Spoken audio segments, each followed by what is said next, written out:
Good morning, everyone. My name is Anne Shadid, and today I'm going to be talking to you about an undergraduate curriculum that I designed titled Law for All.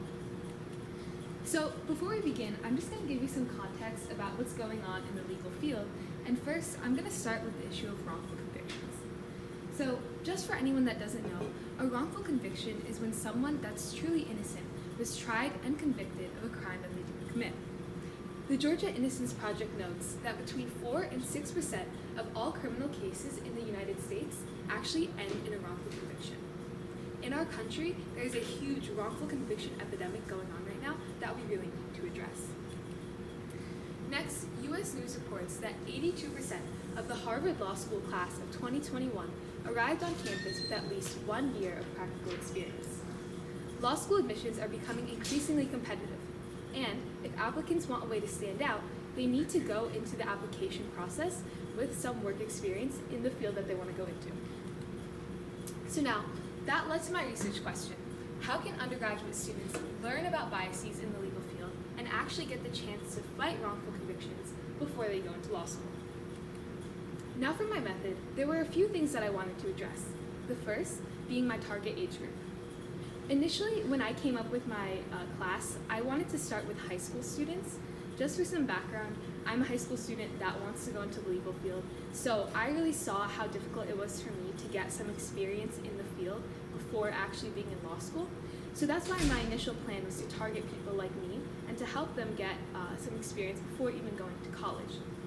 However, just when I was logistically making this plan, I found that high schools are very decentralized. There's hundreds of high schools just in New Jersey alone, and so it would be really hard to reach as many people as I want to if I only focused on high school students. So I decided to switch to college students. Not only are there fewer colleges that I would actually have to reach out to, but colleges have an advantage in that a lot of them are connected to a law school. Many law schools also have a chapter of the Innocence Network. Just for some background, the Innocence Network is a group of lawyers who provide pro bono services or legal services that are free to people that are wrongfully convicted.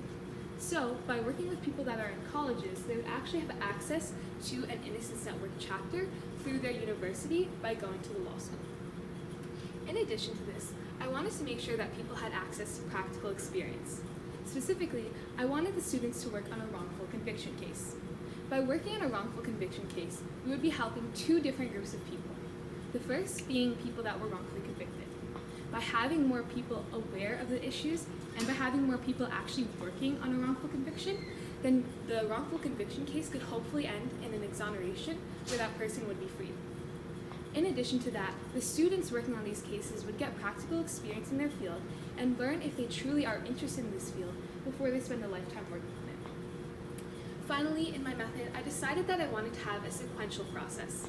My two main goals in this process were to teach people about the legal field and to actually have them work on a wrongful conviction case.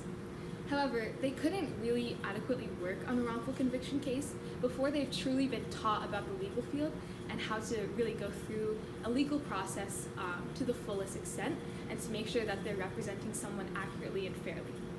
Therefore, they would have to go through a first semester where they actually learn about the legal processes before they could go on to a second semester where they're going to work on a case. So this is ultimately the pathway that I came up with. It's my pathway for success, and it starts out with some prerequisites just to make sure that anyone is truly ready to go through this tough process.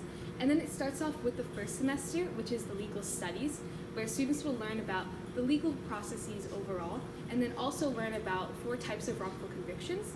And then in semester 2, the students will get practical experience where they're going to work on an exoneration case. So now for my prerequisites, there were 4 main areas that I wanted to cover. The first being that I wanted students to have a good understanding of criminal law. The second thing that I wanted students to have coming in was strong communication skills, because they're going to need to communicate both with legal teams and with the other students in their classes. In addition, I wanted them to have strong writing skills so that they could draft up motions or other legal documents for the legal teams that they're working with.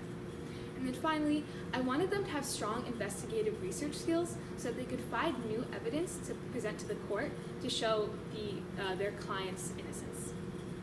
In terms of the prerequisites, they would first address these prerequisites by taking 2 prerequisite classes in their college. The recommended courses would be criminal law and expository writing, but it could vary based on the college that the students attend.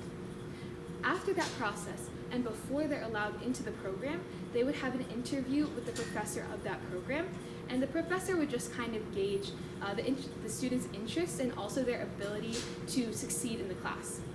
Then, between the first semester of the class and the second semester of the class, the students would complete another interview. That interview would be with the legal team that they're going to work with, and then the members of that legal team would again just examine the student and make sure that they're truly prepared and mature enough to work on such an important case. Once the prerequisites are met, then we would start off with semester 1, which again is really just to teach the students about the legal field and specifically about wrongful convictions. So this would start off with 3 classes that are just giving an introduction to the legal field and to biases in the legal field. And so the first class would open with just a quick lesson on prosecutorial confirmation bias. And so essentially, this class is going to teach students how, as lawyers, and specifically as prosecutors in a criminal case, they have the power to display evidence in any way that they want, and therefore they can shift a jury's views based on their own confirmation bias if they choose to withhold or present information in a way that doesn't truly reflect all the facts of a case. After that, we actually looked at some Harvard Business Review methods to confront biases. And so some of these include recognizing stereotyped views, gathering individualized information about the person, reflecting on counter-stereotypical examples, and adopting the perspectives of others. After those 2 lessons on biases, then we would move on to just a general lesson on how to examine legal documents. So many students, even if they've taken criminal law, might not really know how to find these documents, or if they do know how to find them, how to read these documents. And so the professor is just going to go through with them and explain, how to find these documents and also what specific parts of the documents to look at to find the information that they need. After that, we're going to go into our case study seminars. So really quickly, the case study index revolves around 4 main types of wrongful convictions. These include insufficient evidence, unlawful interrogations, false confessions, and unreliable forensic evidence. I picked these 4 types of wrongful convictions because when I was going through the Innocence Network website, I found that of all the types of wrongful convictions that they really were looking at, these are the 4 most prevalent. Now, in my case study index, I compiled 8 cases in total, and 2 for each type of wrongful conviction. I made 2 types of case study indices, one for the students and one for the professors.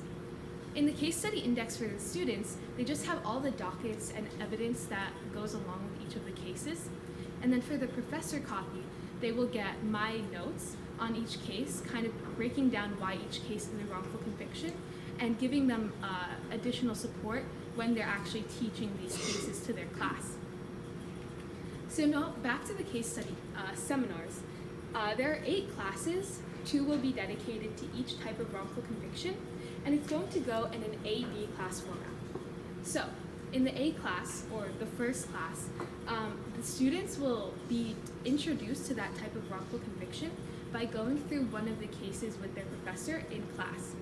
The professor is going to break down why it's that type of wrongful conviction, note any key points in the case, any important evidence that the defense displayed, and anything like that. And then for homework after that class, the students are going to go through the second case of that type of wrongful conviction, and they're going to take notes on it. When they come back to the B class, or the second class, that's going to be the time when they're going to have a Socratic seminar discussion. And so the professor won't be involved in that discussion, but the students will be guiding each other and helping really fully break down the second case and develop their analytical reasoning skills. Now for my transition to semester 2, this is the part of the class where students are going to learn about how to find a wrongful conviction case to work on in semester 2. And they'll also be introduced to some law students from their law school who, if they're working on an Innocence Network project or a wrongful conviction project, that the students can meet them and get the chance to work on that project with them. And then finally, they'll have the final presentation And this presentation will just be where the students are going to present about the case that they're going to work on in semester 2. And so in this presentation, they'll just briefly talk about their goals for that semester and specifically any evidence that they want to provide to the court that hasn't already been used, or how they're going to use that to help the person get exonerated. So now for my semester 1 grading policy, 60% of the grade is going to come from the Socratic seminars. So each Socratic seminar will be worth 50% of the student's grade. And within that 15%, so for each Socratic seminar, 75% of the student's grade will come from their participation in the seminar and their introduction of new ideas, whereas the other 25% will come from the notes that they took as homework. And then the other 40% will come from the final presentation grade. So now for semester 2, this is a semester that's really a lot more hands-off, and so most of the semester revolves around the students' work on their wrongful conviction case. And so it begins with an introductory class, and in this introductory class, the professor is going to review some of the students' responsibilities for the semester. And so some possibilities include research and gathering evidence, meeting with clients, submitting documents to the courts, and then one mandatory requirement that all the students have is that everyone has to host a fundraiser. And so that's mostly because no matter what stage you are in the case, anyone can really benefit from having financial aid. And so everyone will have to host a fundraiser not only to help their clients, but also to streamline the grading process for the professor. So after that introductory class, the students are going to go and meet with their legal teams and discuss their requirements and goals for the semester. And then they're going to come back to the class and present that in their introductory presentation in the second class. Now in classes 3 and 4 and 6 and 7, they're going to have these bi-weekly seminars. So these will happen every 2 weeks, and this is just an open time for the students to go into the class and discuss with their classmates about the progress in their case and bounce ideas off each other on how to move forward. And really these seminars are just to help them become collaborative and develop their communication and reasoning skills. But most of the semester is focused on their work on the wrongful conviction case. So that's why I didn't have as many classes in semester 2 as there were in semester 1. So now in the middle of these seminars, there's going to be one presentation about the fundraiser that they held. And in this presentation, it's going to be really short, just 5 minutes, no Q&A, whereas the introductory presentation was 15 minutes with a 5-minute Q&A. So in this fundraiser presentation, these students are going to just introduce the type of fundraiser that they used, how they marketed it, and then how successful it was. But that's just to give them another grade to maybe boost their grade. And then they're going to end off the semester with a final presentation. In this presentation, this is going to be the longest presentation they have, 30 minutes with a 5-minute Q&A period.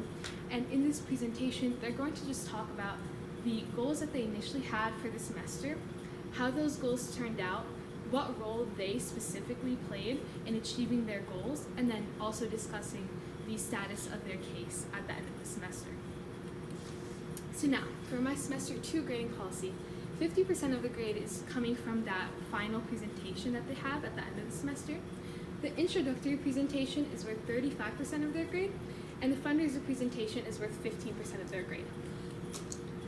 So finally, for my implications, implementing this class would have huge benefits on the status of our country. So firstly, we would have a class of more diverse and more experienced lawyers, because this class would be in colleges all across the nation and give students of many different backgrounds a chance to experience the legal field and get practical experience, so get a step ahead in the law school admissions process.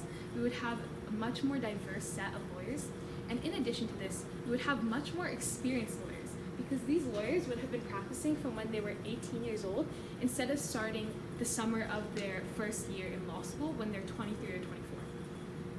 In addition, we would have lawyers that are more dedicated to true justice. So right now, lawyers are kind of trained just to obtain a conviction instead of really focusing on making sure that the person being convicted actually committed the crime. So when they go through this class and they see the impact that a wrongful conviction can have on someone else's life, they'll be less likely to just try to obtain a conviction and more likely to truly care about assigning justice where it is deserved. And then finally, the last implication is that we would have fewer wrongful convictions, again, because the lawyers would be more dedicated to finding true justice, and also there would be more exonerations because we would have a lot more people working on solving these wrongful conviction cases, and therefore there would be less people incarcerated that were wrongfully convicted. Thank you so much. Okay, Anne. What was the most important source of information you found while conducting your research, and why was it important to your research process? Definitely. So the most important source that I found while conducting my research was titled "Tell Me What I Want to Hear, Not What I Need to Hear" by Dale Chappelle. And in this article that I found, basically Chappelle broke down prosecutorial confirmation bias, which I touched on a little bit earlier, but essentially he just broke down the true impact that lawyers play in really determining the outcome of a criminal case, because a lot of times people might not really recognize the role that a prosecutor could play, because in criminal cases people are convicted by juries, but he breaks down the importance that they truly have in a case, and therefore he helps me draw an important connection in why this class is so important. Because before, I knew that I wanted to have something that involved students before they got into law school, so that they would, have an impactful experience before law school.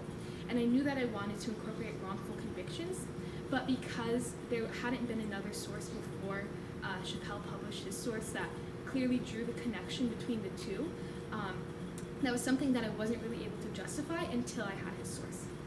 Thank you.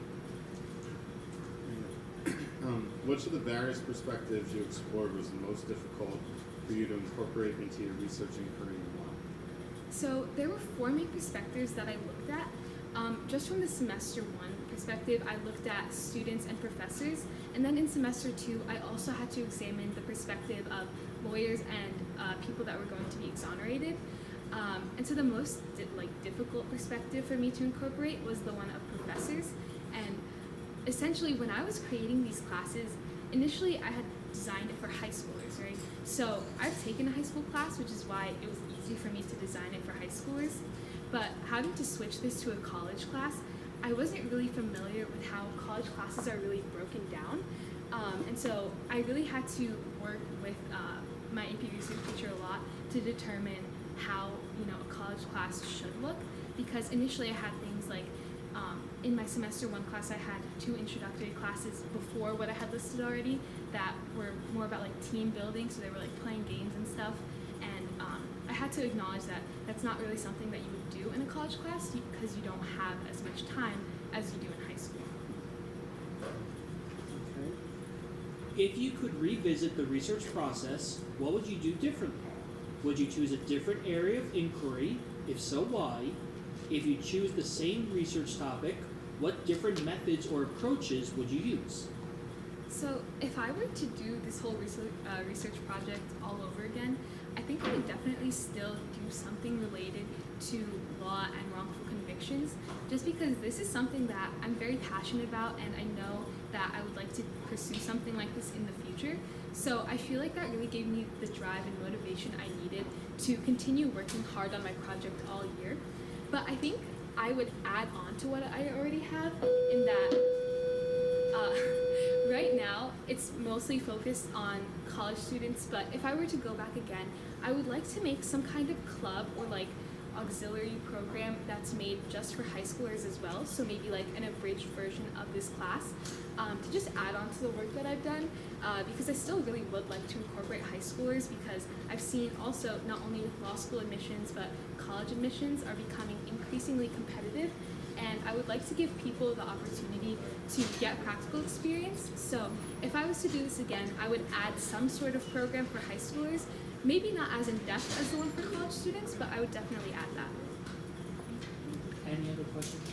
I have a quick question. Nice job. I really like that you reflected while you were going through the process to help kind of direct where you were going, but have you given any thought to what your next steps are with the research you've currently done moving forward? Definitely. So In my next steps, I just want to make sure that I'm sharing this curriculum with basically as many colleges as I can find or that will listen. And so I really feel like this could help a lot of people because right now, like for example, while I was looking to find some practical experience for myself, I found that, you know, I had to jump through so many hoops just to find someone that was willing to listen to like someone from high school that really wanted to get this experience. And so I really recognize how hard it is to find practical experience in law before you're in law school. So I would want to make sure that I do anything I can basically to spread this with colleges. And then also, when I go to college, I do want to make, like I was talking about before, an auxiliary program based off of this, where college students that are taking this class can actually go and meet with high school students, and whether that be like through like a mock trial club or like an American law class, having people coming and interacting with high schoolers so that at least they kind of know about the class before they go to college, so that they're excited to take it, is definitely one future direction that I'm thinking about right now. Thank you. Any other questions from the audience? All right, thank you. Good job. Good job.